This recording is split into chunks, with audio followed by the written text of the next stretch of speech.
Welcome back for another Friday in with 10 Minute Horror. Tonight, we've got a new story we're excited to share with you, so pour a stiff one and twist one up. Episode 21 is coming your way. This is Encounters. When that impossible light beamed through my window, I remembered back to my childhood, back to being 12 and terrified of simpler things, human things. I hadn't noticed my TV flickering, or the smoke coming out of my now fried cell phone, or the remaining foam from my empty beer floating upwards, towards the window, towards the light. I looked down and saw Riggins, my Rhodesian, was barking furiously, but I couldn't hear him. My ears had popped and the world went quiet. Then I realized I was floating 4 feet off the ground, towards the window. I couldn't move. My arms and legs were limply hanging below me. It was Riggins, God bless that dog, that yanked me out of it. I was about to be pulled through the window, but Riggins, in a last-ditch effort, jumped up and bit my right hand. Whether it was by accident or some form of fate, his teeth went right into the burn scar I received all those years ago. It shot me right back to reality, my wits returning, and I pushed against the frame of the window. The energy I felt pulling me up and forward evaporated, and I dropped, landing hard on the floor. My next moves were pure animal instinct. I grabbed Riggins by the collar and sprinted to the cellar. I got us in and slammed the reinforced steel door, quadruple locking it. I took us down the flights of stairs I'd made to a drop floor where I had a metal cage anchored to the ground and various other secure bindings. I got Riggins in the cage and then turned on the monitors in my surveillance bunker. Using my own power grid, built by design for this house alone, I had over a dozen cameras set up around the exteriors in fear of capturing something exactly like this happening again. I'd spent years researching and learning from the majority of studies that the demographics of people who claim to have been abducted by extraterrestrials were a hyper-slanted group. The numbers across the board revealed over 99% can be explained directly by the individual repressing sexual abuse received as a child and formulating a frightening story to replace the violation and alien nature of the event in order to continue on and function as an individual. The remaining 1% are a mixed bag of attention seekers, the mentally ill, and opportunists. But then, somewhere below them, in the impossible percentage of decimal points, are the truth tellers.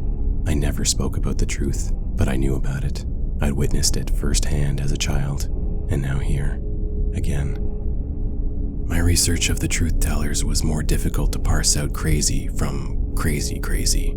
I read cases of people being abducted and returned hours, days, sometimes years later, but in the same state they were taken in, for no discernible purpose. They'd be left with no memory of the events. Sometimes they had psychological issues, nerve damage. Other times there were radiation burns from what were referred to as anomalous advanced aerospace systems. Even some spoke of momentary telepathy and levitation. There were even reports and cases of repeat abductions and returns of the same person. But among the cases and reports, there were others of people who never returned at all. I couldn't speak to much of that, only what I experienced. The monitors showed the light was still pouring into my living room from an external source. But as I expected, none of my cameras, including short, mid, and long-range infrared technology I'd designed myself, were picking up where the light was coming from. It simply stopped, mid-air. I switched between sensors and found one that picked up a partial, fluctuating shape hovering 40 feet above my front yard. Against the night sky, it was almost impossible to detect. Then the light stopped. My front yard and house returned to the natural darkness of the night, but now there was something on my lawn. I strained to see, but it was too dark. I turned on my front floodlights, but couldn't believe what was there. It was more impossible than anything I could imagine. My hand throbbed from the bite, and I was pulled back to childhood again, to the afternoon where this all started, and the bully with the black mullet who used to haunt my dreams. Every boy knew a kid like him growing up, the kind that was always the first one to pick up ice in a snowball fight. His name was Jeff, and he absolutely fucking hated me. I don't know what it was, but from my first moment in his class, he made a point of turning my day-to-day into a nightmare. It was years ago, but I still remember the fear I had of going through the empty hallways, thinking he'd jump out of an empty classroom and pull me in to cover my abdomen, sides, and back with quick hits from a phone book he carried around in his backpack. It never left any bruises, which was why he used it, but it hurt like hell. It was the Friday before March break, and Jeff came to first period with a black eye, which meant I would be spending my vacation with two. He'd come in with bruises and cut lips before, but this black eye looked like it really hurt. I wanted to skip the rest of the day, but I had an assignment to hand in at the end of last period. It was one I'd been really excited about too. We were given a choice in our science class to present a project that summed up all our previous lessons. As one of the more advanced students, I'd spent weeks deciding on what to build. I eventually landed on a small rocket, but not one fueled by vinegar and baking soda, one that used an actual flame-based propulsion system. Somewhat. Okay, I'd emptied out several Roman candles and other fireworks my dad had left over from July 4th, and had enough to make 2 thermos-sized projectiles. Both had tops filled with glitter and starch, and the rest of the chemical cocktails to create a large firework display to celebrate the coming vacation, and hopefully get an A+. It was advanced stuff, but I was an advanced kid. Apparently, too advanced, as my teacher was disturbed I'd used gunpowder in a school project. She did give me an A, but said to never do anything like it again. She only let me shoot one of them off, which meant I had one to myself to launch over the break. I just needed to get to that break. I kept my head down and managed to avoid Jeff through end-of-day homeroom. I even got to my bike and was halfway off school property before I saw him. He had just mounted his own, much bigger bike and was staring at me from the racks. Part of me wanted to pull back and go into the school. At least there, teachers were somewhat nearby. But once we left the property, it was a long, desolate ride to my parents' house, and there was no way I could out-pedal him. But the school buses were pulling in, and Jeff's path was blocked just long enough for me to make a quick turn and then off down a side street I knew I could lose him on. I turned down another street, then another, and quickly found myself ripping along beside Wakewood Park. It wasn't so much a park as it was a dense forest dropped in the middle of an inner city. Maintenance of it had long been abandoned, so the foliage had heavily overgrown the many connecting paths and trails, making it appear jungle-like. I started to fantasize how I'd spend the next week, enjoying every day not being terrorized by Jeff. And just as that thought struck, Jeff's voice roared from behind, calling out my name. He was 2 blocks back, but gaining with a burning fury. I was still too far from home to beat him in a race, and there wasn't anywhere ahead or through neighborhoods that I could lose him. But there was Wakewood Park. I actually knew it pretty well and immediately formulated a plan to get to the main series of paths, then turn off and hide in the bushes. I could double around and be back out here on the street while Jeff was getting himself lost in the trees. The last bike entrance was coming up, and I quickly darted down it. I rode faster and harder than I ever have, dipping and dodging between pathways as the woods grew denser and the sunlight dimmed out. Up ahead, there was a series of bushes I knew I'd be able to cover myself in. I turned back and didn't see Jeff, so I pulled off the path and quickly hid in the shrubs. I waited there, catching my breath, but keeping my ears strained for the sounds of his bike and his grunts. Minutes were passing, but all I could hear was thunder in the distance. A storm was predicted for tonight, and I'd been hoping to get home before that started, which was looking less and less likely. I checked my watch. A half hour had passed. I still hadn't heard a sound. Then it really started to get to me that he might be riding around pathways, looking for me, and if I got up, I'd likely run into him here. And him finding me here was scarier than out on the street, which was scarier than back at the school. Why hadn't I just stayed there and weathered the storm, literally and figuratively? The storm was getting closer and dark clouds filled the sky. I knew rain wasn't far off and decided to venture back out slowly. I checked the path and saw it was clear in both directions, then wheeled my bike out. My head was on a swivel, snapping back and forth as I pedaled through the darkening woods. Thunder was cracking, and I could feel raindrops sneaking through the canopies above. I found my way back to the main path and followed it to the entrance, where Jeff was waiting. He was smarter than I thought. He just sat there and waited, knowing eventually I'd have to come out from one of the exits on this side, and we'd be back to a bike race again. Luckily, I saw Jeff before he saw me, so I managed to stop and turn back around into the park. My bike whipped me back down the main path, and just as I was about to turn down a series of branching off trails, thunder erupted again, and with it, Jeff's voice, screaming my name. I didn't turn back, but knew he'd seen me and was making chase. This was going to come down to a race through the park now. I turned down a darker trail, hoping I could maybe lose him as the woods became more dense. Rain was now coming down in sheets, and visibility was getting worse. Jeff's voice was getting closer. I turned back for a moment and saw he was 10 feet behind me, and gaining. I looked back ahead just in time to see a gnarled root that jutted up from the path. I turned my bars at the last second and managed to narrowly miss it. But Jeff didn't. I heard him flip over his handlebars and land on his back as his bike launched into the bushes. He yelled in pain, and I kept pedaling. I pivoted onto a new path and followed it, only it was leading deeper into the park, and I needed out. It was getting dark, abnormally dark for this time of day.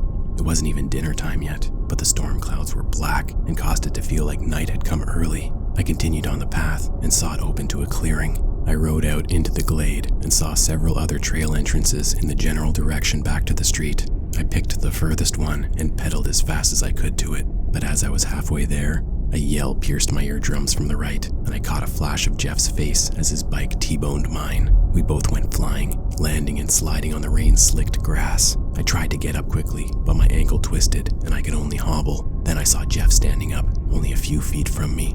We were squared off with each other. He was gonna kill me out here. And just as the thought streaked my mind, the rain stopped. But only over Jeff and I. It was like we had a circular roof high above our heads all of a sudden. I heard my Walkman in my backpack start up, spitting out eerie static sounds, which was strange since the batteries in it had died during lunch. Rain droplets on the grass below us started to float upwards, pulled by some kind of reversed gravity. A low-level hum caused the ground to vibrate. My body began to tingle, and the most powerful beam of light shot down on us. I tripped backwards over my bike and managed to get my senses back. I got my bike going, pedaling through the pain of my ankle, and took off towards the pathway entrance. I knew visibility from the pathways above would be blocked by the trees. I just needed to get there. I looked back as I left the clearing and saw Jeff.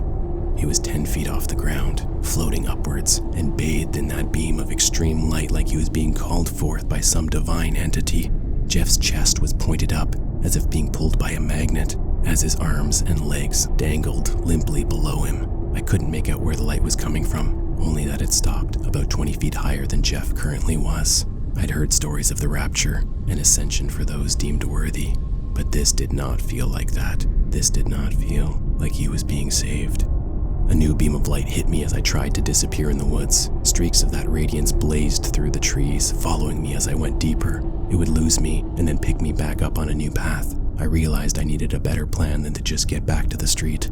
With a storm this bad, it was doubtful anyone was out, so I was in the same position I was in before, a race home against something that was far faster than me. Then I remembered the highway. There was a large 6-lane highway that cut over top of the park far down at the end. It ran through the city, but more importantly, it had an underpass that would give a low cover all the way to the neighborhood that would lead me 1 block away from my parents' street. 3 blocks further, and I'd be home.